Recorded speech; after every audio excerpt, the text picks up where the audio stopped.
Bill Cosby gets let out of jail on a technicality. Lori Lightfoot claims that crime is falling in Chicago and football is now considered as gay. I'm William Hall and this is The William Hall Show.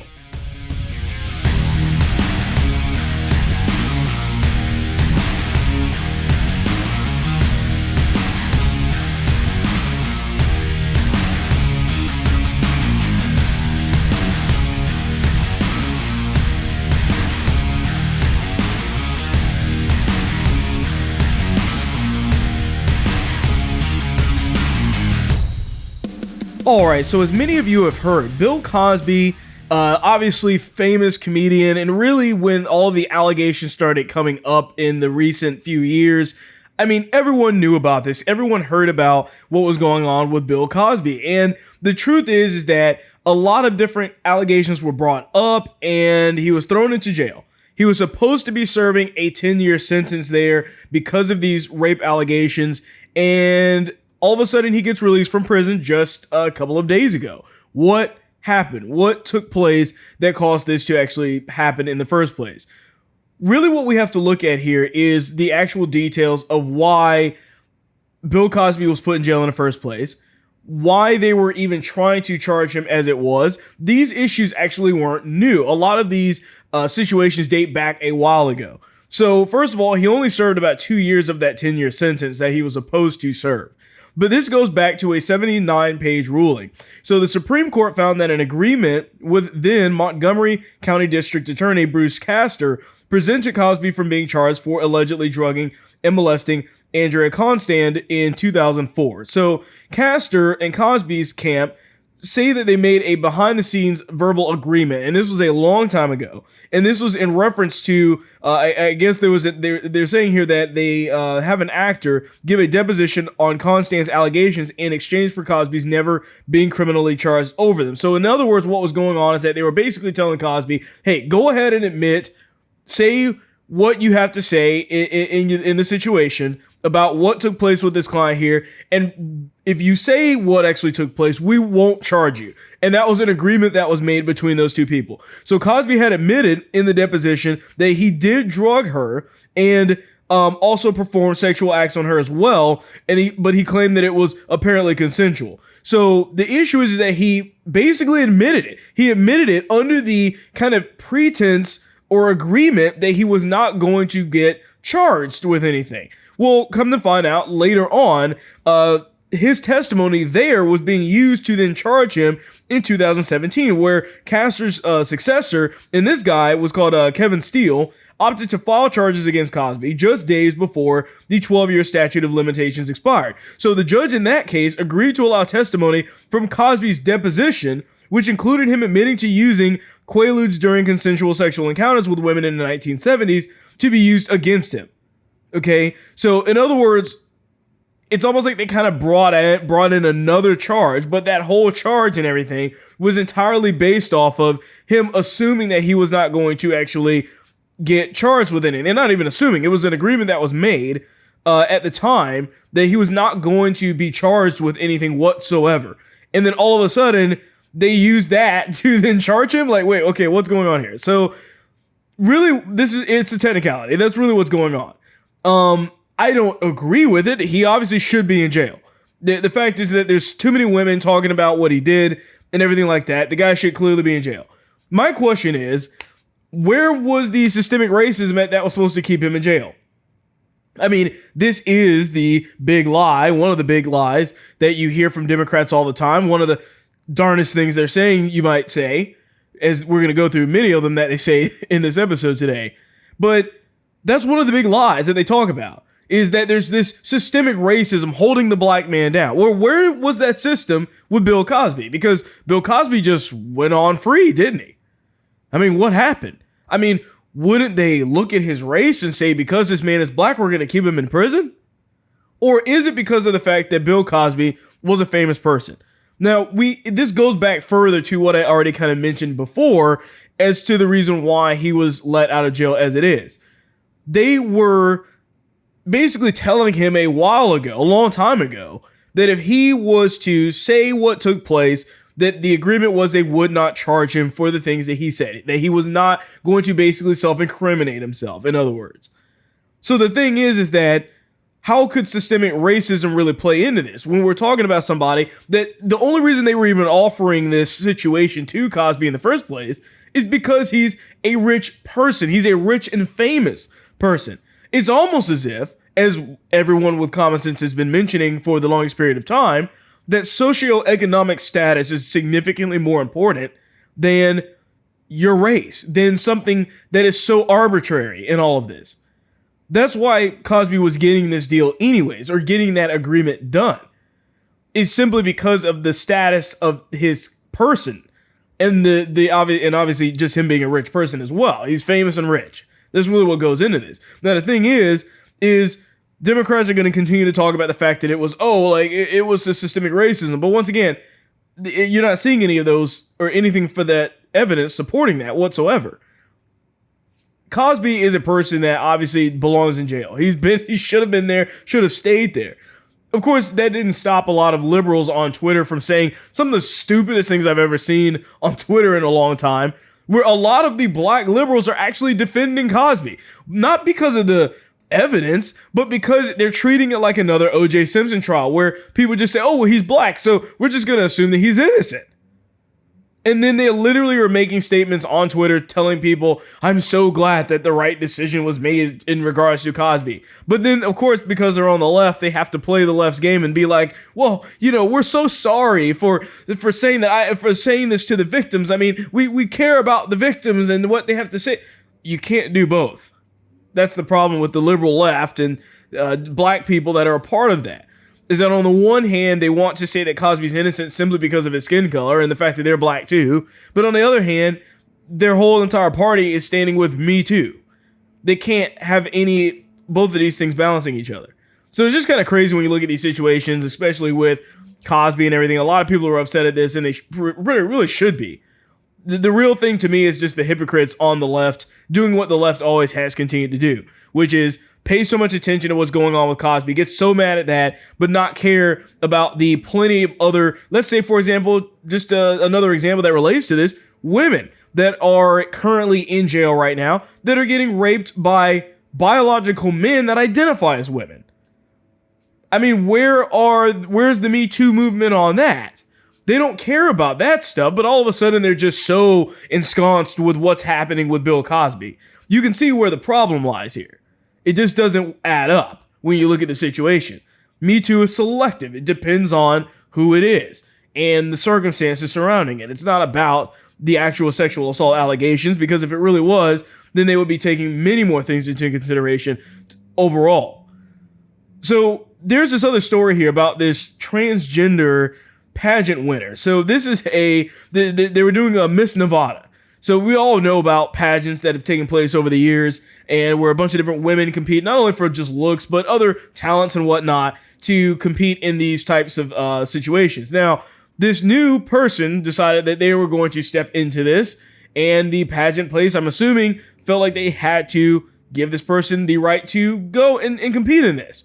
Well, this person turned out to be a trans woman. So in other words, a biological man competed in a Miss Nevada or at least this pageant here. So after years of exclusion, that's what they're saying here, the person's name is Cataluna Enriquez, will become the first openly transgender competitor to participate in the upcoming Miss USA pageant after winning Miss Nevada on Sunday. So not only is it just a Nevada thing, but it's also going to the big USA one as well. This is a man parading around as a woman that just won the Nevada pageant. And we're just going to ignore, I guess, all of those other women that actually worked hard to do that. Now, see, here's the thing that always gets me is the feminists have to be outraged at this, but they can't be, because they literally have to stay quiet. I mean, and if you, by the way, are a feminist that does not toe the line, that does not go along with this transgender stuff, you're literally excluded from them. You are canceled. J.K. Rowling came under fire too, because she was considered as what they call a TERF, or a trans exclusionary radical feminist, because she simply was like, hey, look, everybody has the right to do whatever they want to do to be happy, but You're not going to tell me that a man just at any given point in time can just decide to be a woman, and I'm just going to believe that and have to treat it in every way that it's that way. Well, J.K. Rowling got canceled for that, by the way. They have no quarrels at all to settle here at this point. I mean, they really don't care. It's straight from you're either in or you're completely out. So this guy beat out 21 biological females competing in this pageant. So not only it's actually kind of funny because it really kind of harkens to what the biggest problem is with the left right now. When you've gone too far that your own ideology doesn't even support what you're doing. But we're in this crazy situation, this crazy world, where if you're a radical leftist, you are of the opinion that a biological man is better than women at sports, better than women at even looking better than women, right? Behaving and pretending to be more of a woman than an actual biological woman. I mean, we understand it with sports when we're talking about bone mass and other muscular differences and just the body make in general being more designed for building muscle and things like that. Obviously, biological men will have an advantage there. But now we're basically telling women, hey, even when you just look at them, just in standards of beauty, even they are more attractive than women. How does that support anything that feminists would normally believe? Feminists fought for years, right, to make everything be about this women's empowerment, that women are just as strong as men in these different ways. But now men can just become women. I mean, what's the difference? That's basically what they're doing now. And so that's where you have this problem. It's just absolutely ridiculous. This situation here. I'm kind of in this at this point where, when this gets to the world stage and you have all of these transgender people, I have a good feeling that they're probably going to give this person or allow them to win in the USA Challenge or pageant just because of the fact that they're transgender. And everybody's going to, I think, realize, okay, something is wrong. Something is majorly wrong. Because on the one hand, if they don't allow this person to win the Miss USA pageant, then they're going to go out and claim that the judges are transphobic. That's all they're going to do. They're just going to use it as a means to play the victim card. And if they win, they'll still play a victim card, but they'll have won. And that's the problem you're seeing here. So on another story, Lori Lightfoot, for example, she's the mayor in Chicago and has done a horrible job. Has come under fire recently because she apparently thinks that the crime rate in Chicago is falling.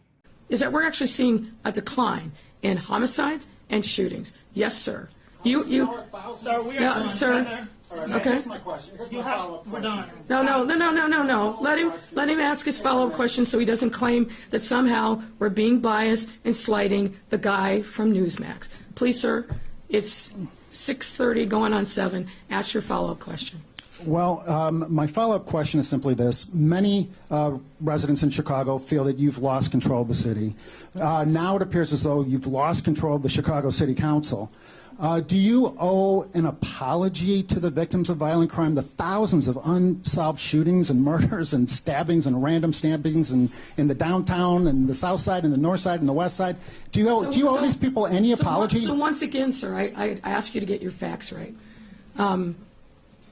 Crime is not out of control in our city. In fact, crime is on the decline. All of our major indices showed a decline in crime, and our homicides and our shootings year over year are down. That's a fact, sir. And you, sir, I was polite and allowed you to spew your rhetoric, which is offensive to me and others, but I'm trying to be polite and professional and answer your question. But if you want to write your own narrative and irrelevant to what I'm going to say and what the facts are, then we'll just move on to the next reporter, Heather Sharon. Yeah, okay, sure. We're just going to ignore all of those stories that happen every single weekend of 50 to 100 people getting shot in Chicago consistently all the time. We're just going to ignore that because Lori Lightfoot apparently cares about facts. Well, I actually have some facts here today. and they don't line up with what she's saying at all, okay? Plus, they're still really bad, okay? So let's go ahead and get into a little bit of this. Second of all, we're just just after this video here, she starts talking about the fact that it's some issue with racism and sexism. That's the reason why the spike is happening in gun violence. I mean, they really love to just use those words, don't they? But the fact is, once again, is that this whole situation is a blatant lie from what she's actually talking about. So the facts here are, first of all, shootings have surged 12% compared to the same time last year, and a whopping 59% compared to this time in 2019. So not only, first of all, comparing this year's stats to last year's stats isn't even the big deal. 2020 was the uprising of all of the BLM stuff, the riots that took place in Chicago and many other big liberal cities over the last summer. That's what we need to be looking at, is last year, those riots, because that's really where you're going to see the spike in crime. But even to this point right now, crime is higher than it was even then. During all of that, it really makes you look horribly bad when you're just misrepresenting these numbers. Now, this is also including murders, because those are just shootings. These are murders too that have also increased. Chicago had 326 murders so far in 2021, compared to 323 during the same period in 2020, and 241 in 2019, a 35% rise. The homicide rate among blacks is 9 times higher than the homicide rate among non-blacks reported, and these are direct from the public health, the Department of Public Health, as of June 15th, okay? So what we're looking at here is a situation where everything is up significantly. She's just lying. That's not the case at all. And even if it was lower now by one shooting or one death, the context in the numbers do matter. And if you compare this to 2019, it's still significantly worse. These are the highest, I believe, they were saying the highest shootings, and just these numbers are the highest they've ever been in so many years. It will blow your mind. And yet, Lori Lightfoot wants to pretend as if it's not happening. That's the reason why it's happening. You're talking about a mayor and the Democrats in general, all of the people that have any influence at all in Detroit, in Chicago, all those people are Democrats, hardcore left-wing Democrats. All of them stand with defunding the police. All of them were the same ones that were telling people that they need to vote a certain way, that they need to, they hope that the right decision is made during the George Floyd trials, what a lot of them were mentioning as well. These people have contributed to this. They've single-handedly told their community, don't respect the police, don't do this, don't. And now that the criminals have figured that message out, which it doesn't take a rocket scientist to do since they're telling it to your face on national television, since these criminals have figured this out, they're saying, well, we're going to do whatever we want to do now. Because the police aren't going to do much of anything, they can't do much of anything, and we can run free without having to bother with law enforcement, because we have a mayor that doesn't respect law enforcement either, that's trying to actively defund the police as well. That's why you're seeing this. Chicago's not the only place. There's many other liberal cities that I've gone over before that have a significantly higher crime rate this year compared to any time in their history, or at least in the recent history of the past about 10, 20 years in many cases. This is unacceptable. And a part of this is holding the people accountable. You need to actually do something, like Ron DeSantis that actually does something. That actually says, you know what, there aren't going to be any riots that we're tolerating here. You do it here, you're going to jail. No ifs, ands, or buts about it. You have to display some kind of authority, and she refuses to do so. So just a quick reminder that you can find me on Telegram on the William Hall Show channel there. That's t.me/William5849. Again, that's t.me/William5849. I can post a lot more of my normal updated schedules and updates there than I can on normal social media as well. And also, please remember to leave a review if you're listening to this on Apple Podcasts as well. So apparently, football is gay now. That's the new thing. It's kind of this, the NFL has gone so woke, it's pretty ridiculous, but they had to release this commercial to show you just how gay football really is.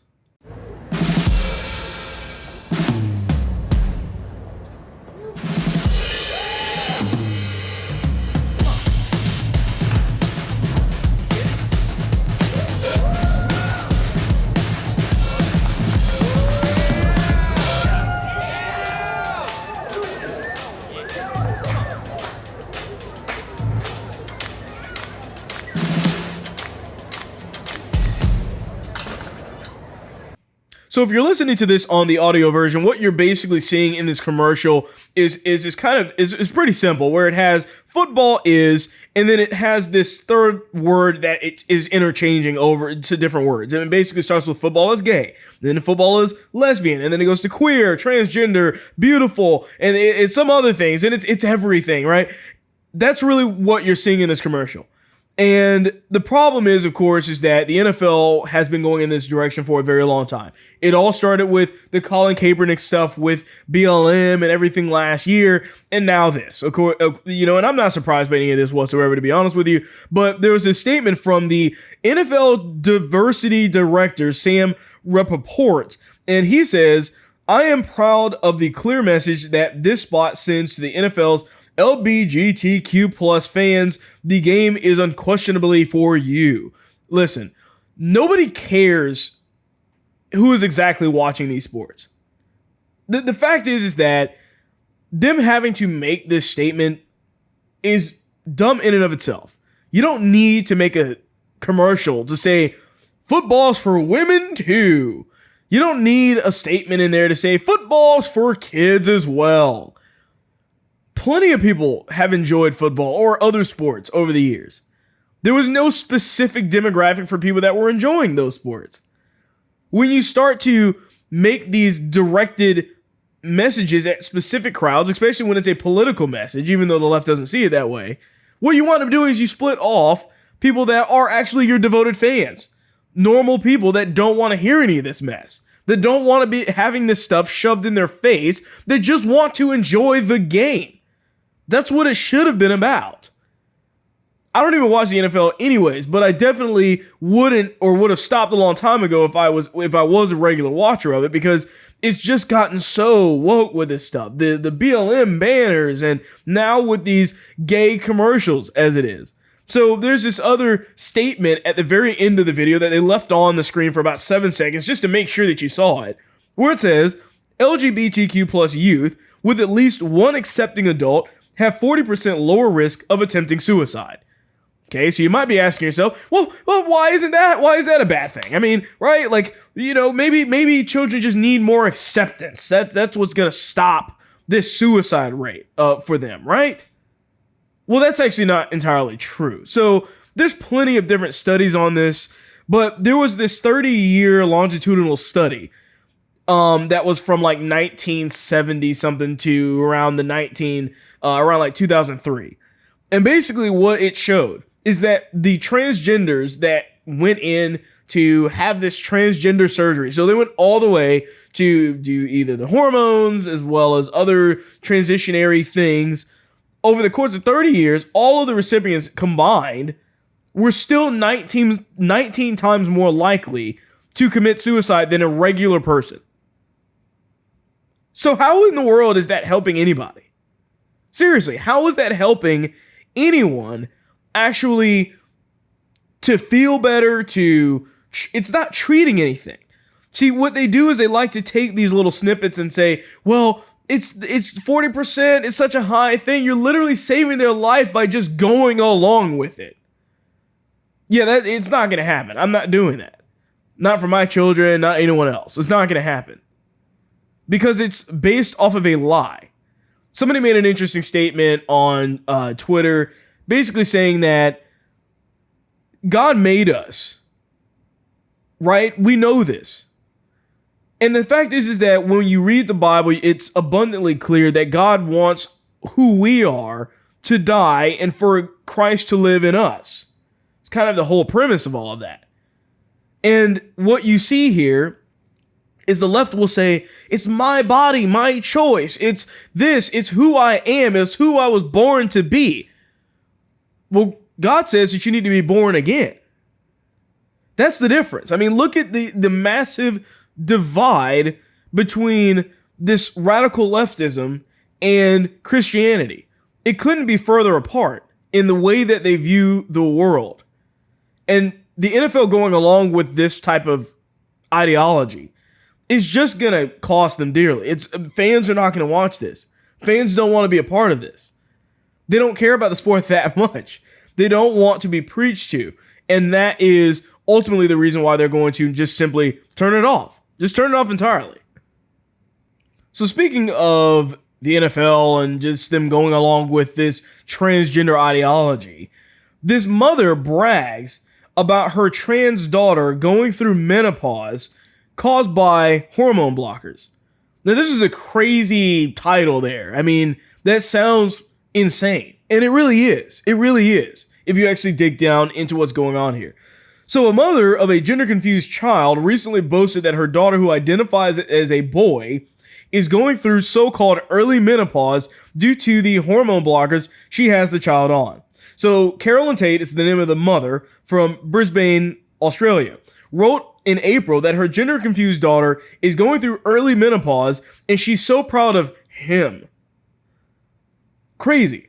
It just is insane. It's really insane.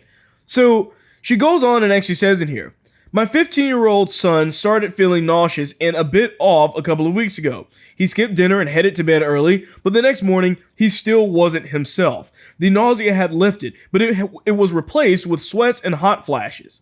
She goes on to say, it was when we started Googling the symptoms that the penny dropped. My son was going through menopause. Tate took her daughter to a gender clinic that she has been frequenting for years since her daughter was born, a girl, but knew from a young age that inside he really wasn't a girl.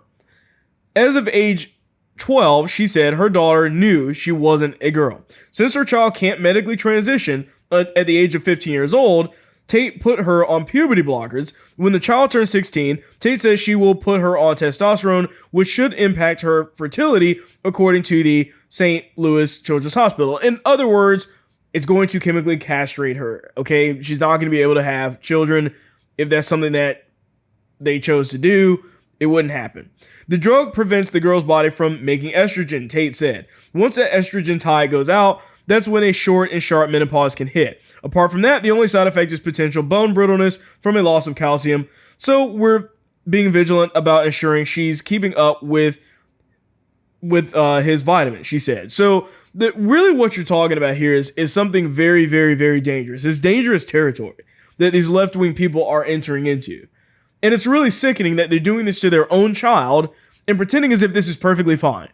Right here, you literally have this woman that is giving her daughter puberty blockers.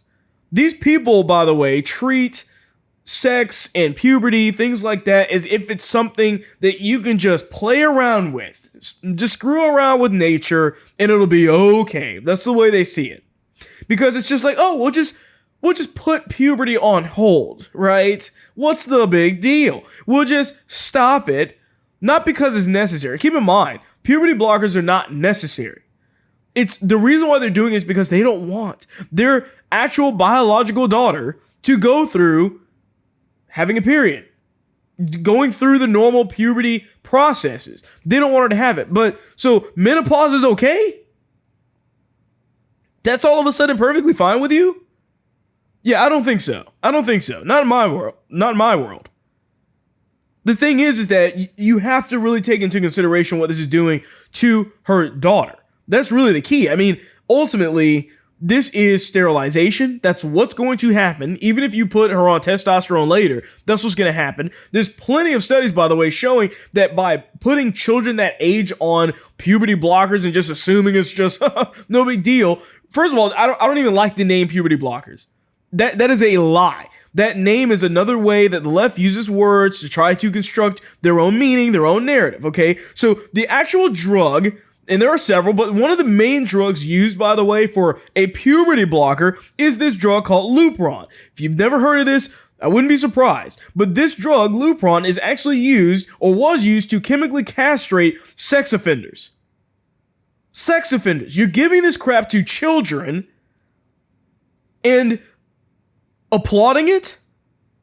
Meanwhile, if something happens where, once again, we've seen many studies showing that 90% of these kids grow out of this transgender idea stuff, they grow out of it at a later age, like a lot of kids do with a lot of things. Even with that being taken into consideration, if something happens where they say, you know what, I want to go back, they'll never be able to have children. Ever. And they're going to, all the while, turn back, as we've seen with many other women that have detransitioned or whatever they want to call it, gone back to their actual regular gender, when they do that, they all of a sudden realize, who are these people that told me this was okay? It's my parents. It's the doctors. Why did you let me do this when I was 12 years old? Why didn't you talk some sense into me at that time? But by that time, it's too late. It's too late because the damage is done. And this mother is applauding it. Literally applauding it. This is child abuse. You're giving drugs to your child that were meant to castrate a sex offender and calling it a puberty blocker, sterilizing them, all because your child just told you so? Yeah, I don't think you're going to be winning any Parent of the Year awards anytime soon for that kind of behavior. So speaking of just the general idea of all of this transgender stuff and sneaking it in, a lot of this is because it's getting into our schools. Our schools are starting to implement these things on a daily basis. You're seeing this all over the country, specifically in liberal places, but all over the country.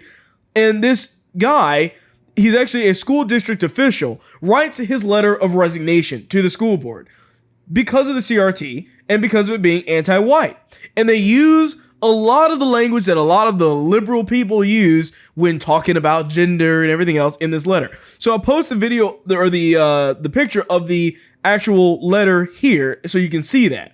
So the guy put the post on Twitter saying, "My name is Daniel Concannon, and basically I'm quitting." He says, "Attaches my resignation from Manchester School District in response to their white privilege training."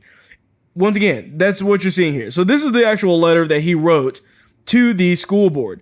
And in here, he says, and really the funniest part about this really all goes down to the middle portion to the end of it, which I'll skip to here, where he says, "Whoa, seriously? His or her? Oh my gosh.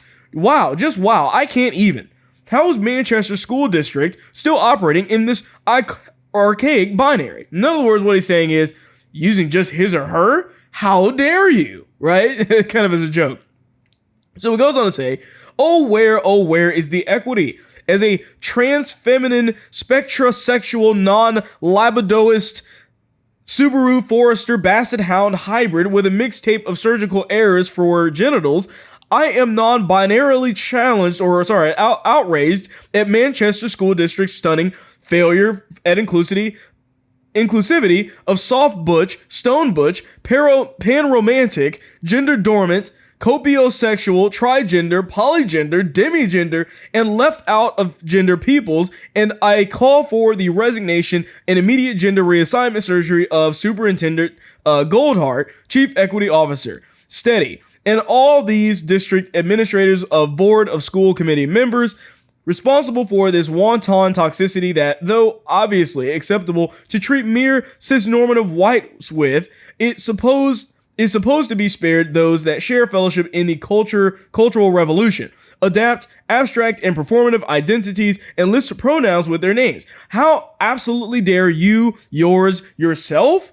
Like I said, it's a joke. Once again, they're using all of these different types of pronouns here and meanings of words. In closing, I wish the Trotsky disciplines of MSD nothing but failure in their ongoing quest for civilizational degradation. I leave you with only verbal response befitting any attempt at anti-white indoctrination. And he says, F you, basically. And so he says, diversively, equitably, and inclusively yours, and he signs his name. And then all of the pronouns at the bottom, as you can see, there's probably about 60 of them that I have never seen before. This is a joke, obviously, but it's a serious resignation. And the point is that he's poking fun. He's beating them at their own game. That's really what this is. Because it's hard to read this because some of these words literally don't exist. They're just literally not words. This is the first time I've ever seen them before. It's not actually in the English dictionary. But don't be surprised if these types of words start to crop up all over the place. They already are.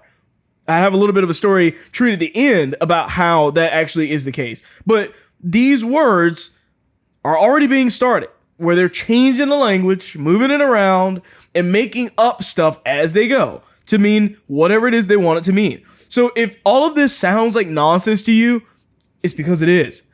It really is. It is nonsense. because that's the way that these people talk. I was actually watching a college lecture, I guess you could say. It was really more like a meeting with different students, and you had different students calling into the college board to talk about their issues, liberal issues, whatever. And I mean, I couldn't understand what they were saying half of the time, because a lot of their language is just so ensconced with this ridiculous language of cis, normative, that, hetero, blah, blah, blah, blah, blah.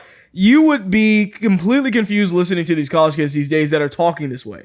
I mean, and they're talking so fast and saying all of these words that didn't mean anything and still really don't mean anything, but really didn't mean anything, that aren't in the English dictionary, but they're being used exclusively at college campuses. They're taking all of that and they're just shoving it down your throat over and over and over again. And that's really what they're doing here. It's almost like a new language at a certain point. Most of what I just read there makes no sense because it makes no sense. But I wouldn't be surprised seeing a liberal say something like this in a normal situation on Twitter or something like that, because they just make things up. So speaking of making things up, this episode's TikTok liberal is a person that tries to, well, make up these neo-pronouns. Hi, I'm Jax, and I just came up with new neo-pronouns that combine he, him, she, her, and they, them, okay? So hear me out. They, them, theirs, okay? They, them, their, whatever you want to consider it, right? Let's take the first one, thee, okay? This combines she, he, and they, right? They, thee. That's what thee said, you know? That's what they said. Next, we got them, right? Okay, so them, we got, that's just combining them and him. Them, you know? I went to a movie with them the other night. Last one, theirs, okay? It's just like theirs, but like also like hers. Theirs. That jacket's theirs. Yes, this just sounds like they, them pronouns, but with the new ultra-scientific method, we have them so they've combined he and she as well. Everybody gets you with the, them, theirs today, yeah? All right, I've got an idea. I'm going to call you that, because what in the world is that? Seriously, what is that? I don't even know where to start there, okay? I really don't. At this point, once again, the pronouns are just being made up. It's a joke. It's got to be a joke at this point. I mean, really, what is happening? These don't make any sense, okay? So the thing is that if you're a left-wing person, you're just going to sit there and make it up as you go. That's really what this is about. This isn't about the logic behind it. It's not about actually trying to make sense of it.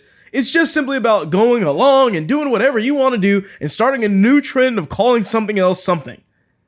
That's the way that they've always been behaving, if you really think about it. First of all, saying the, as in T-H-E-E-V, is already a word, and it means you.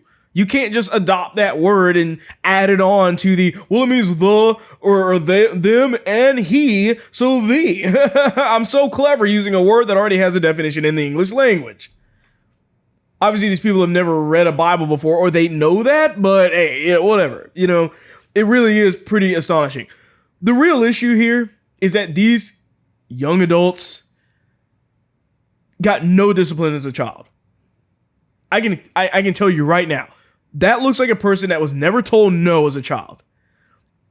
For many years, when I was growing up as well, teens were always trying to get attention, trying to vie for the attention of parents, adults, and people, and many of them did this in different ways. Some, it was doing something bad to get attention. They wanted the attention from their parents, so they needed to do whatever it took to get the attention from their parents. And right now what you're seeing is an outcry of these young adults, teens, that are trying to gain attention, get attention from adults or people in general by doing this. It's to make people look. They want people to give them a double take. They want the extra privileges that come along with the identifying in some weird way, to looking like whatever that is. Because it doesn't look like a guy. It really doesn't. I don't know who they're trying to fool with that. You just look like an idiot. But it's enough to make people look their direction and question things. These people have a lack of parents. They're the kids that grew up getting participation awards. I'm telling you right now, that's what you're seeing. is a weak generation brought up by complacent parents that didn't do basically anything, and then they wonder why the kids turn out this way. Seriously. I was reading a book, many of you may have heard of it. It's called Irreversible Damage, and it talks about different transgender ideologies and the different stories of the parents that have to go through these different issues with their daughters transitioning into men and everything that goes along with that. A part of what you wind up encountering in a lot of those stories is pretty basic and pretty common across the board, is that many of the kids go to college and then boom, all of a sudden that's when they want to transition. And what do the parents do? They keep paying for that college. Every single time. Most of the time, they're not only paying for the college, they're paying for them to stay where they're staying, they're paying for the food, and they never cut those things off. If it was me, I'm cutting them off. Literally, I'm not going to literally be paying for your school for you to go around using that to transition to some other sex. It's not going to happen.